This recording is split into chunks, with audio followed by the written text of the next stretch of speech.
요한복음 6장 16절입니다.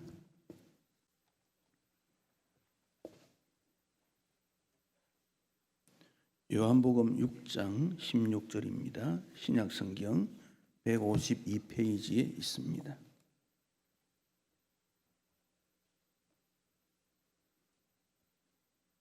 (16절에서) (21절까지) 함께 말씀을 읽겠습니다. 저물매 제자들이 바다에 내려가서 배를 타고 바다를 건너 가버나움으로 가는데 이미 어두웠고 예수는 아직 그들에게 오시지 아니하셨더니 큰 바람이 불어 파도가 일어나더라. 제자들이 노를 저 히뷬리쯤 가다가 예수께서 바다 위로 걸어 배에 가까이 오심을 보고 두려워하거늘 이르시되 내니 두려워하지 말라 하신대 이에 기뻐서 배로 영접하니 배는 곧 그들이 가려던 땅에 이르렀더라. 아멘. 우리 인생이 소중하다는 것은 한 번밖에 살지 못한다는 것입니다. 두 번 사는 인생은 없습니다. 아주 극적인 어떤 문제로 인해서 두 번째 산다 이런 분이 있지만 그러나 크게 보면 한 번 태어나고 한 번 죽습니다. 그래서 인생을 소중하다고 하고 우리는 이 소중한 인생길에 사랑과 자유와 평강으로 살아가야 합니다. 그래서 우리 예수님도 천하보다 귀한 것이 인생이다 그랬습니다. 오늘이 지나면 오늘은 다시 돌아오지 않습니다. 2라운드가 인생에게는 없습니다. 대학 시험도 2번 칠 수 있습니다. 취업도 여러 번 할 수 있습니다. 또 그것을 즐길 수도 있습니다. 인생은 2번 살 수가 없습니다. 코로나 바이러스가 마치 지구를 침공한 외계 군단처럼 죽음의 씨앗을 뿌렸습니다. 연약한 우리가 무방비 상태에서 생명을 빼앗기는 경우도 있고 전 세계가 두려워하고 있습니다. 원인을 분석하기도 어렵습니다. 서로 손가락질 한다고 해결되지도 않습니다. 힘을 모아서 지혜를 모아야 되고 이럴 때 혹 인간의 교만은 인간의 욕심 때문은 아닌가 하나님 앞으로 돌아와야 한다고 생각합니다. 여러분의 삶은 귀한 것입니다. 참으로 귀합니다. 우리의 부모도 귀하고 자녀도 귀합니다. 귀하게 여겨야 합니다. 매일 감사하며 살아야 합니다. 하나님께서 인간을 창조하셨을 때 보시기에 심히 좋았다 그렇게 말씀했습니다. 여기 좋았다는 이 말을 히브리어로 토브라고 하는데 영어로 굿니스 좋았다 그런 뜻인데 이걸 좀 더 다르게 말하면 보시기에 좋았다. 좋게 본다 그런 말입니다. 좋게 본다. 좋게 여긴다 그런 뜻입니다. 착하게 여긴다. 선하게 여긴다. 하나님께서 만드신 세상이 선한 창조의 좋은 세상이라는 겁니다. 그래서 좋다는 이 말은 좋은 것을 보는 눈을 가졌다 그런 뜻입니다. 좋은 눈을 가지고 보면 사람이 다 존경스럽고 귀하게 보여요. 그런데 좋다는 마음을 버리고 보면 미움으로 보아져요. 길거리 지나가는 사람이 괜히 시비가 붙었어요. 왜 그렇습니까? 좋게 보지 않다는 걸 느끼기 때문에 그래요. 좋게 보지 않으니까 왜 그렇게 보면 안 돼요? 꼭 싸우는 거예요. 그런데 좋은 마음으로 보면 왠지 모르게 미소가 죽어가요. 미소가 일어나고 저분도 귀하고 나도 귀하고 좋은 분위기 일어나는 거지요. 하나님께서 보시기에 심히 좋았더라. 오늘 우리가 가족이나 이웃이나 성도를 볼 때 좋게 봐야 돼요. 교회를 귀하게 봐야 돼요. 세상을 귀하게 봐야 됩니다. 좋은 눈을 가져야 합니다. 그래야 더 세상은 좋고 아름답게 됩니다. 그러면 그렇게 보아지는 사람도 자존감이 강해요. 어떤 분을 우리가 무시하면 저 사람도 인간인가? 저 사람도 교인인가? 저 사람도 직분자인가? 이렇게 보면 그분도 얼마나 불편하겠어요. 악화되지요. 근데 귀한 하나님의 창조된 분이요, 성도요, 일꾼이요, 직분자요, 가치가 높아지는 겁니다. 세상에 전염병, 화재, 홍수, 가뭄 이것은 끊이지 않습니다. 2020년은 특별히 전염병이 전 세계에 돌았고 또 화재가 많이 일어났습니다. 미국에는 화재가 일어났는데 우리나라 땅의 20% 정도가 5분의 1 정도 되는 땅이 화재가 났다 그러지 않습니까? 브라질도 그렇다 그래요. 곳곳에 화재가 일어납니다. 1살짜리 아이가 죽었어요. 어떤 아이는 자동차 안에서 13살 된 소년이 자기 집에 기르는 개를 안고 죽은 것이 보도가 됩니다. 참 가슴 아픈 일입니다. 지구의 온난화 때문이라 그러는데 이것은 경고입니다. 산불로 말미암아 연기 때문에 폐질환이 더 생기니까 코로나로 인해서 더 확산이 되어서 더 악화가 되는 일도 일어납니다. 그러니까 점점 더 두려워합니다. 나와 관계없는 일이다 이렇게 생각할 수 없는 이유가 나와 가까이 있는 분도 전염병에 감염될 수 있고 세상의 아픔으로 어려움을 당할 수 있기 때문에 그렇습니다. 그래서 주님이 우리에게 이런 세상의 됨을 아시고 늘 강하라 그리 말씀하십니다. 강하고 담대하라. 이스라엘 백성들이 광야 생활을 마치고 가나안 땅에 들어가려고 할 때 주신 말씀이 강하고 담대하라. 이 말씀이 오래된 말씀이지만 모든 성도들이 굉장히 좋아합니다. 강하고 담대하라. 율법책을 입에서 떠나지 말고 좌로나 우로나 치우치지 말라. 그러면 형통하게 된다, 평탄하게 된다. 이것이 하나님의 약속입니다. 이 말씀은 주전 1400년경에 주신 말씀입니다. 지금부터 4500년 정도 됩니다. 3500년 정도 됩니다. 근데 그 말씀은 지금도 여전히 유효합니다. 앞으로 주님 오실 때까지 그럴 것입니다. 그래서 이 구절을 외우십시오. 강하고 담대하라.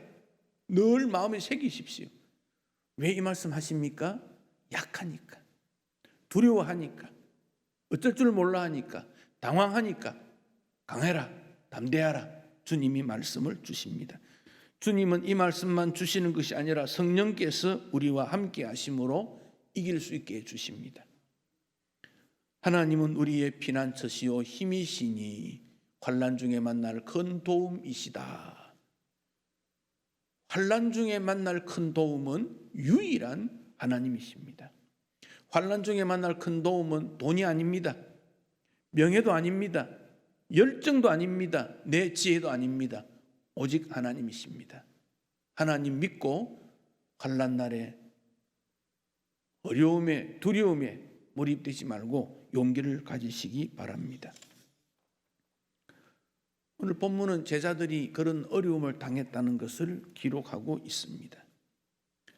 요한복음 6장은 예수님께서 보리떡 5개와 물고기 2마리로 5,000명을 먹이시고 그랬더니 많은 사람들이 예수님을 계속적으로 따라오게 됩니다. 심지어는 임금으로 삼으면 좋겠다. 그런 분위기가 형성되었는지도 모릅니다. 억지로 붙들어 임금으로 삼으려는 것을 우리 주님이 아시고 산으로 올라가시면서 제자들에게 건너가라고 하셨습니다. 건너편 가버나움으로 가라. 거기서 기다리라고 하신 것이지요. 오늘도 주님은 우리에게 신앙의 항해를 요구하십니다.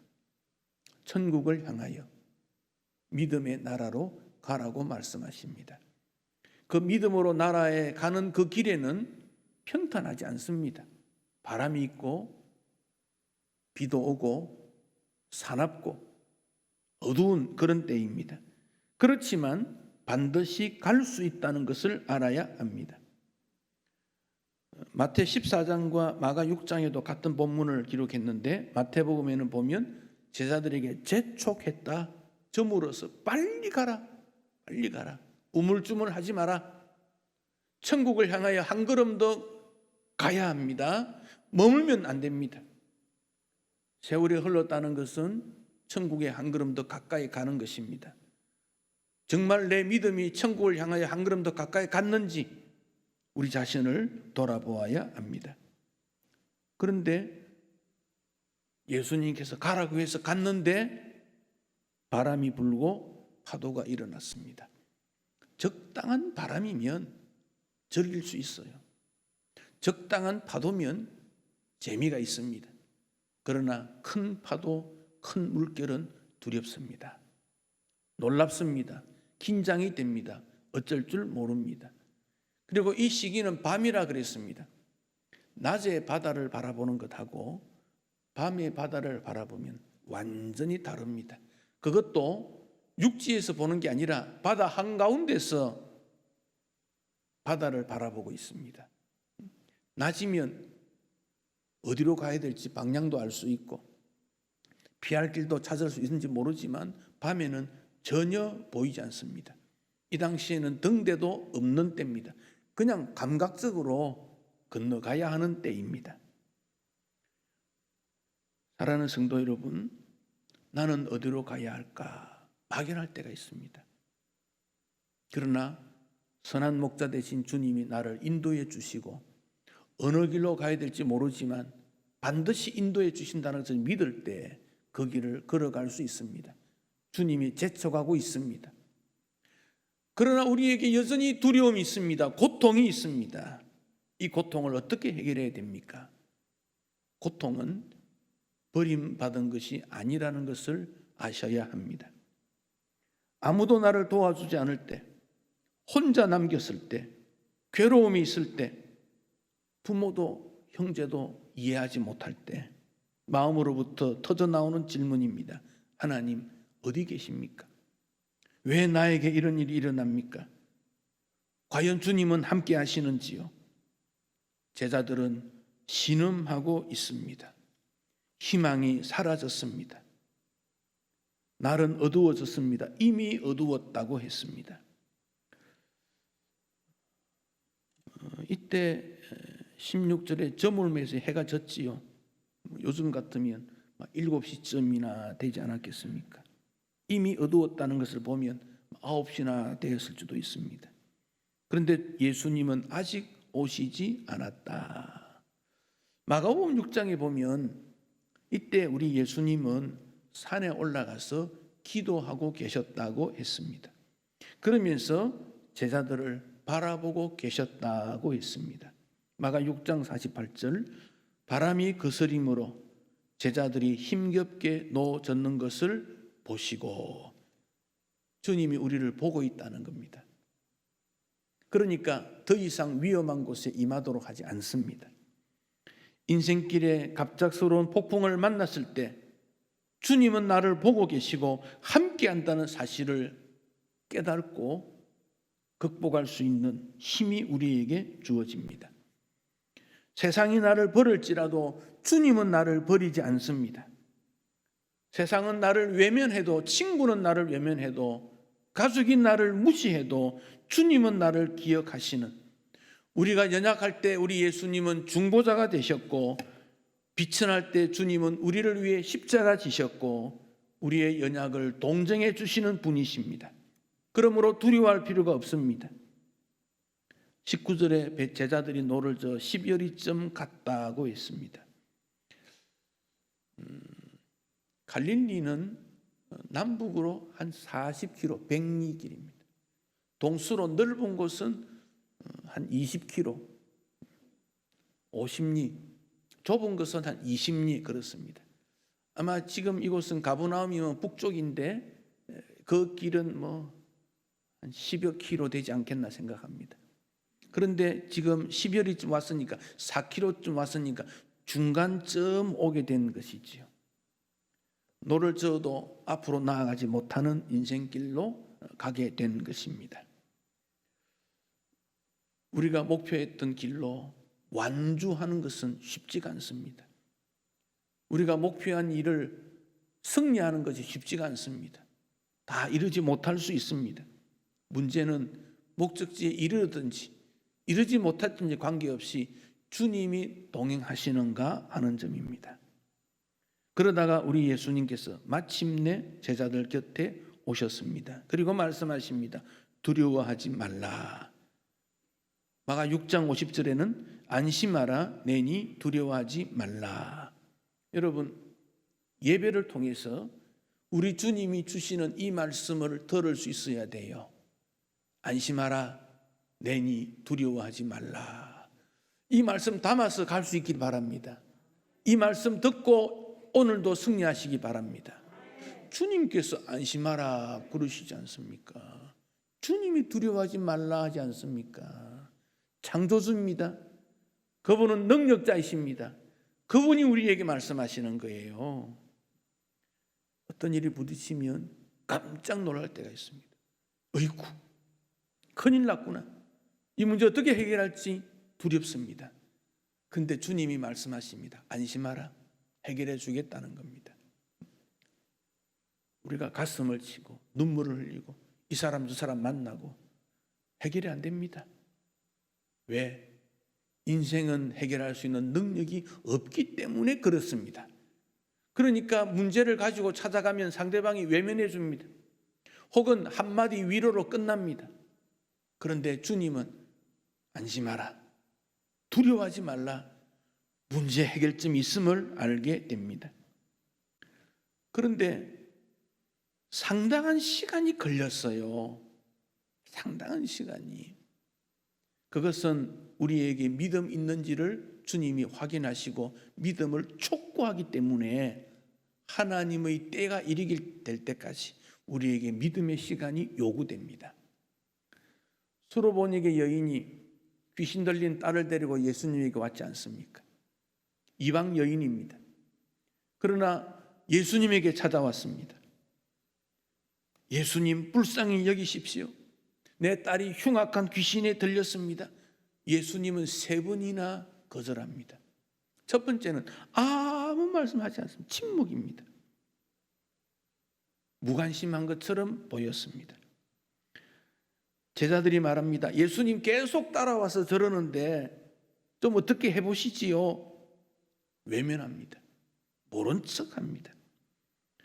심지어 그 여인에게 이렇게 말합니다. 자녀의 떡을 취하여 개들에게 던지는 것이 마땅하지 않다.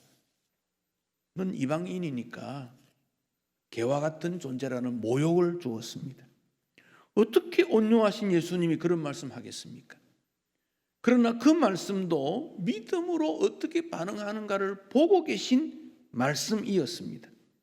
침묵과 외면과 멸시로 거절했는데 이 여인은 지혜롭게 답변합니다. 주님, 그렇습니다.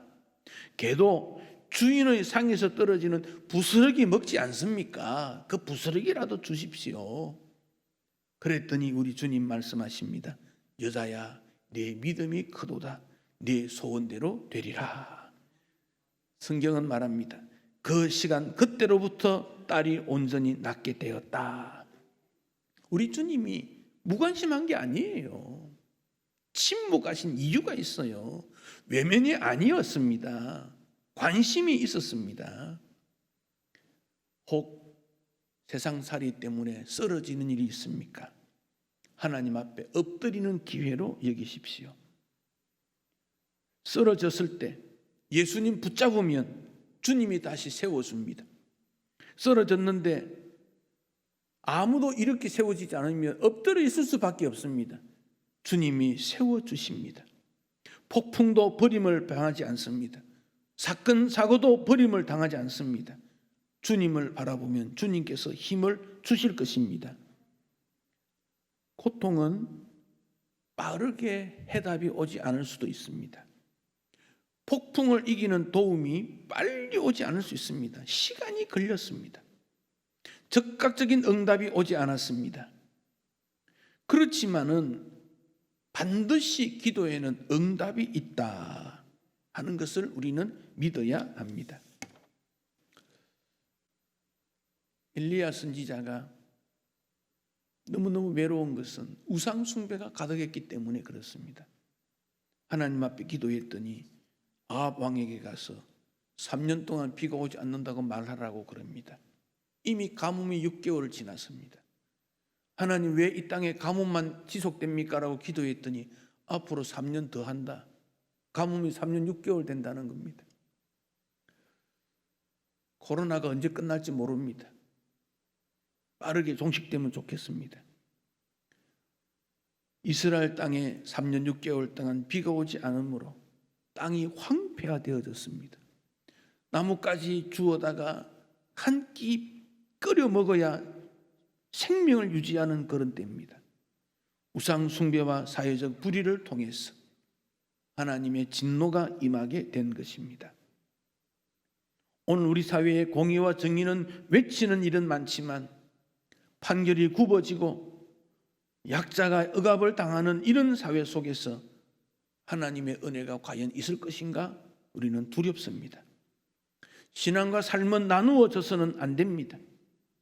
우리를 향한 하나님의 뜻은 사회적 책임에 대한 부분도 있습니다. 믿음 생활이 좋다는 것은 사회적 책임이 강하다는 것입니다. 바른 예배가 아니면 이 예배는 뇌물로 될 수 있습니다. 하나님 앞에서 말씀대로 살지 못하는 예배는 하나님 받는 예배가 아닙니다. 바르게 살 때 그 예배가 의미가 있습니다.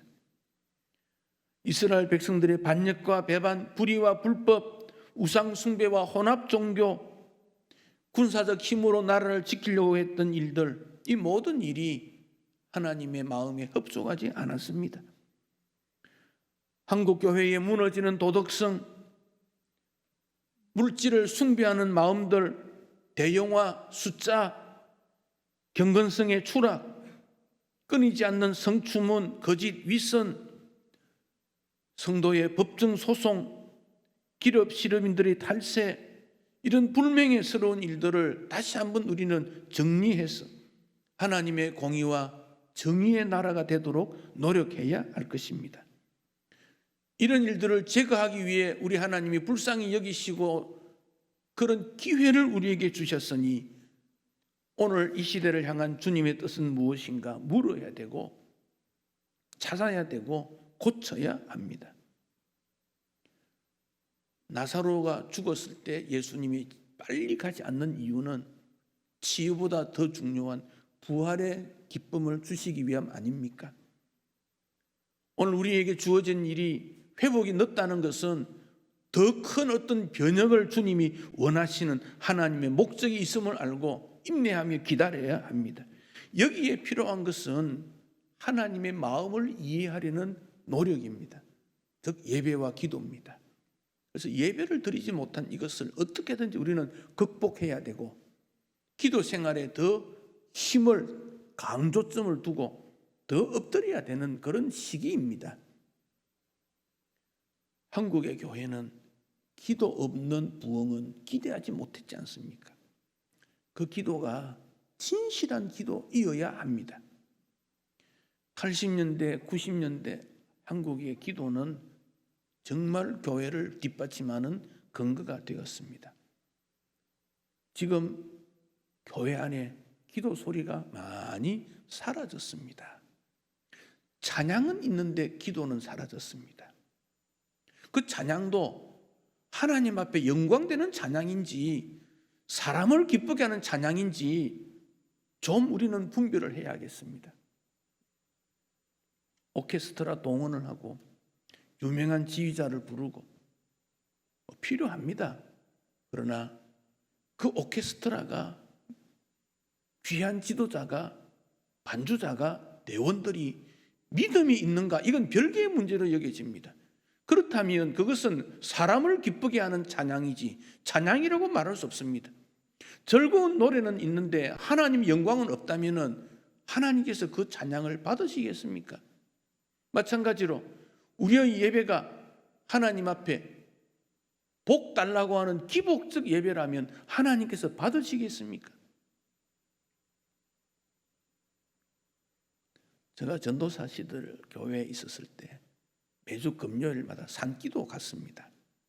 금요일이면 학교 공부 마치고 돌아가면 굉장히 피곤합니다. 또 기도하니까 가야지요. 8시쯤 모이면 차를 타고 1시간 산으로 가야 합니다. 아무 곳에나 기도할 수 없으니까 산에 올라가서 기도하고 돌아오는데 꼭 저를 보고 찬송 인도하래요. 어두우니까 찬송가가 보여야 찬송을 하지. 억지로 외워야지요. 그것도 한 30분 찬송 외워하는 게 쉽지가 않습니다. 손 전등을 갖고 비춰가면서 하지만 그것도 다른 분도 좀 찬송해주면 좋은데 바람 부니까 찬송이 잘 안 돼요. 그래도 억지로 찬송하고 기도하고 또 그럴 때 참여하는 분 대부분 권사님들 아닙니까? 연세 드신 분들 아닙니까? 기도하고 돌아오면 한 새벽 2시 그래요. 또 집에다 모시다 드리고 들어가면 2시, 3시, 토요일 새벽기도 5시 또 모이고. 저도 싫었어요. 힘이 드니까. 성민이 막 태어났을 때니까. 업고 가야 돼요, 업고. 또 혼자만 가면 교인들이 뭐라고 합니까? 사모는 뭐 하냐? 그러니까 업고 가야 돼요. 민호 데리고 성민이 데리고 잠자는 거 데리고. 그런데 그게 훈련이었던 것 같습니다. 훈련이었습니다. 강석에 왔을 때 그 1층에 깨어진 유리창에 찬바람 불을 때 무릎 꿇어 기도하는 분들의 그 기도가 교회를 다시 세웠지 않습니까? 지금은 기도하는 사람이 적어졌습니다. 그건 우리 교회뿐만 아니라 한국 교회 전체가 그렇습니다. 괴로이 놓젓는 일은 있는데 어떤 제자라도 예수님께 기도하자라고 했다면 좀 문제가 달라지지 않았을까요? 그들의 믿음이 더 강해지지 않았을까요? 두려워 긴장된 감이 있는데 주님을 모시는 일이 없어졌습니다. 힘들면 서로 배려하고 격려해야 이길 수 있습니다. 그 힘은 기도로부터 나옵니다. 중년 부부가 등산을 하게 되었습니다. 갑자기 등산하니까 힘듭니다. 좀 올라가다가 아내가 말했습니다. 여보, 나 한번 업어볼래? 너무 힘들어. 남편이 그래, 업었습니다. 조금 가다가 묻습니다. 여보, 나 무겁지? 남편이 기다렸듯이 말합니다. 그럼 무겁지. 얼굴은 철판이고 머리는 돌덩어리고 간은 부었고 너무 무거워. 아내가 화가 났습니다. 등에서 내렸습니다. 조금 가다가 이번에는 아내가 말합니다. 내가 당신 업어줄게. 남편이 엎혀서 갑니다. 남편이 말합니다. 내 다이어트하고 몸이 말랐는데 가볍지? 아내가 말합니다. 그럼 가볍지. 머리는 텅 비었고 허파에 바람 들었고 양심도 없고 싸가지도 없고 그 등산이 재미있겠습니까? 여전히 깎아야 될 부분이 남아있으니까 부딪히는 것이지요. 깎여져야 부드러워지고 보석이 됩니다. 왜 두려움이 있습니까? 못한 것이 많기 때문입니다. 예수님 닮지 못했기 때문입니다. 오래 참지 못했기 때문입니다. 인내심이 적기 때문에 그렇습니다. 두려움은 믿음의 인내로 극복해야 합니다. 제임스 보이스의 글입니다. 어떤 청년이 왔습니다. 목사님, 아무리 생각해도 내가 인내가 부족한데 인내 좀 달라고 기도해 주세요. 목사님이 기도하자고 합니다. 주님, 이 형제에게 환난을 주십시오. 형제가 깜짝 놀랐습니다. 목사님, 환난이 아니고 인내예요. 목사님이 말합니다. 환난으로 인내를 낳고 인내가 연단을 낳는 거네. 환난은 인내하면 믿음이 자라고 성장하게 되는 것이죠. 주님, 인내를 주십시오. 당장 주십시오. 인내는 당장 주어지지 않습니다. 상당한 연단이 통과되어야 합니다. 여기에 많은 성도들이 쓰러집니다. 중도에 포기합니다. 그 어려움과 갈등은 인내해야, 그 자리에 있게 되어야 하나님께서 그를 통해 영광을 받으십니다. 사랑하는 성도 여러분, 우리 하나님의 도우심은 우리가 생각했던 것 전혀 다르게 나타나요. 아니, 풍랑이는 바다 위로 예수님이 걸어오시는 것은 예수님만이 할 수 있는 거예요. 제자들이 그거 생각했겠어요? 홍해 바다 밑을 길내는 것 하나님만의 방법이에요. 누가 그것을 고안했겠습니까? 아무도 할 수 없어요. 너무 괴로워서 한낮이 되어 아무도 없을 때 물리러 갔던 사마리아 여인이 예수님 만날 줄 누가 알았어요? 박해했던 사울이 다메섹으로 가다가 예수님 만날 줄 누가 알았어요? 바울과 실라가 빌립보에서 복음 전하다가 억울하게 감옥에 갇혔는데 찬송했더니 감옥이 열리고 간수가 믿음의 길이 열릴 줄 누가 알았겠어요?